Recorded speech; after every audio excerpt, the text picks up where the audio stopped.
Can you go downstairs? You must stay out of Fred.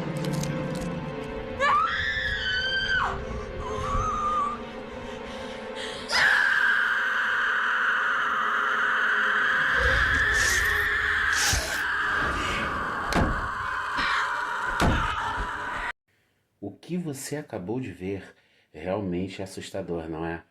Então, prepare-se para essa viagem pelo mundo sobrenatural, com histórias que vão tirar teu sono. E antes de mais nada, deixe teu like, inscreva-se no canal e ative as notificações. Quer saber a verdadeira história por trás do filme O Exorcismo de Emily Rose? Vem comigo.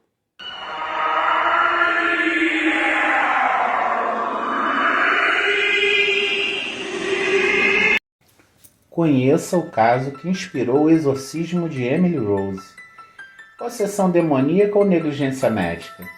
Quem já assistiu o filme O Exorcismo de Emily Rose conhece bem a história de uma jovem atormentada por visões, vozes e episódios inexplicáveis, que chegou a falecer após ser submetida a incansáveis sessões de exorcismo. O caso de Annelise Michael ocorreu de verdade e levanta questionamentos até hoje sobre a sua condição. Possessão demoníaca ou uma doença mental não tratada adequadamente? A escritora e antropóloga Felicitas de Goodman fez uma extensa pesquisa sobre o caso e reuniu tudo no livro Possessão, publicada pela Dark Side Books. Ao trazer à luz a história de Annelise Michael, ela mostra uma jovem que tinha sonhos e desejos, mas teve a vida atormentada por constantes intervenções médicas e espirituais que não traziam nenhum tipo de sossego, minando todas as suas relações pessoais. Quem foi Annelise Michael? Nascida em 21 de setembro de 1952, na cidade de Leibnitz, Anna Elizabeth Michael foi criada em uma família católica ao lado de 3 irmãs. Seus pais, Joseph e Anna, eram bem religiosos e a família costumava ir à missa 2 vezes por semana. Quando tinha 16 anos, Annelise sofreu uma grave convulsão. O diagnóstico da época foi epilepsia do lobo temporal. Em 1973, ela começou a frequentar a Universidade de Heidelberg. Os colegas a descreviam como uma pessoa mais reservada e muito religiosa. Na faculdade, Annelise cursou pedagogia e teologia. A jovem mulher queria se tornar professora do ensino fundamental e lecionar religião.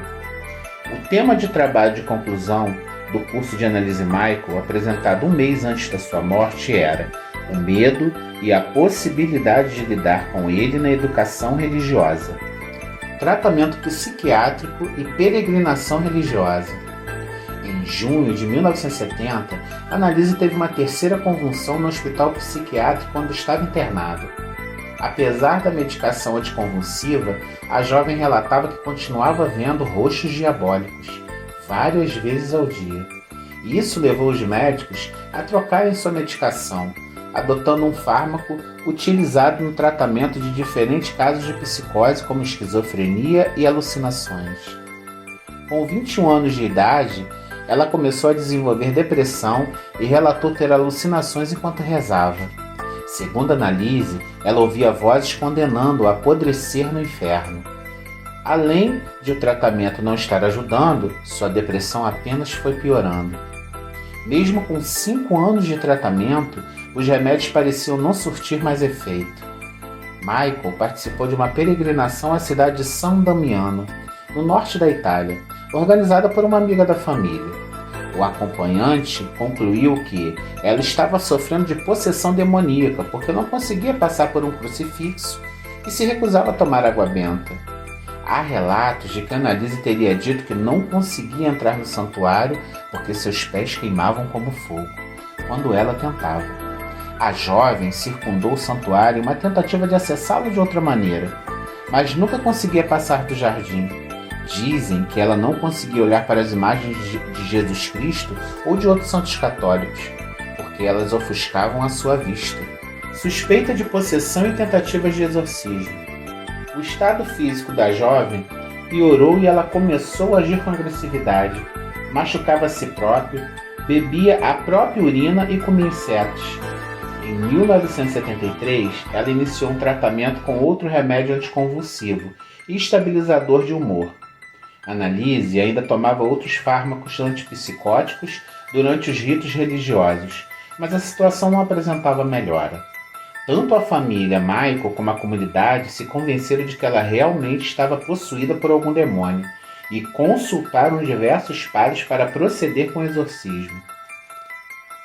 Diante do diagnóstico de epilepsia emitido pela médica neurologista Ingrid Sheppel, que tratou Annalise de 1973 a 1975, o clérigo católico encarregou o padre Adolf Rudwick, que estava de plantão, a redigir outro relatório teológico.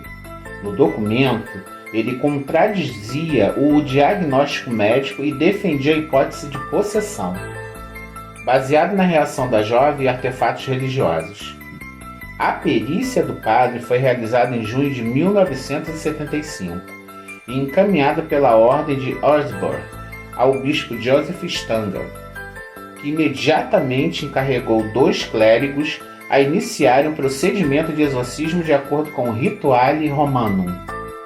O encarregado da missão foi o padre Arnold Hinz, na função de exorcista principal, auxiliado pelo segundo exorcista, o padre Ernest Alt. O padre Rudwick, que havia emitido o relatório, assumiu a função de supervisor e conselheiro. O exorcismo de Klingenberg começou em setembro de 1975, 3 meses após o relatório de Rudwick ter sido enviado ao bispo. Ao longo de aproximadamente 70 sessões, os padres tentaram identificar os demônios que teriam possuído Annalise. Seriam 6 no total, pessoal. Que coisa bizarra, né?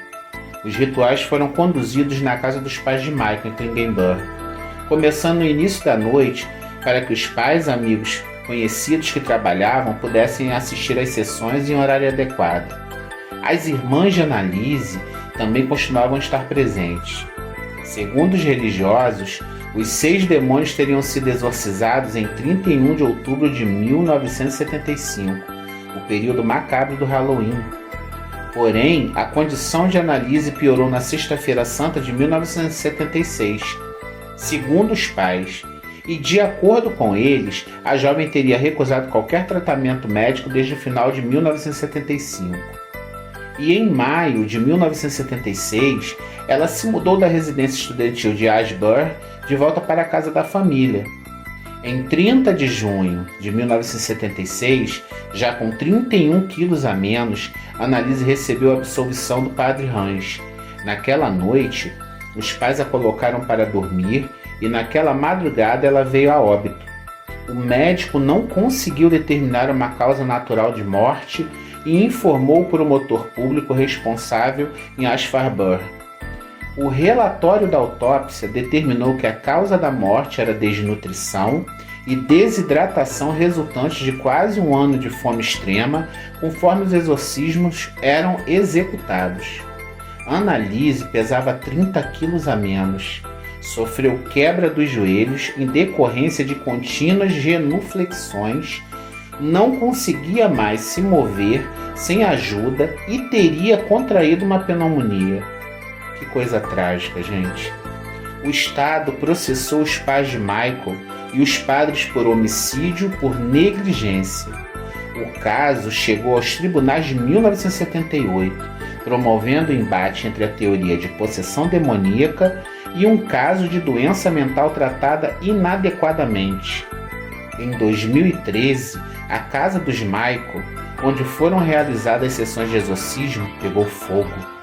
Apesar de se tratar de um incêndio criminoso, muitos religiosos atribuíam os episódios ao exorcismos.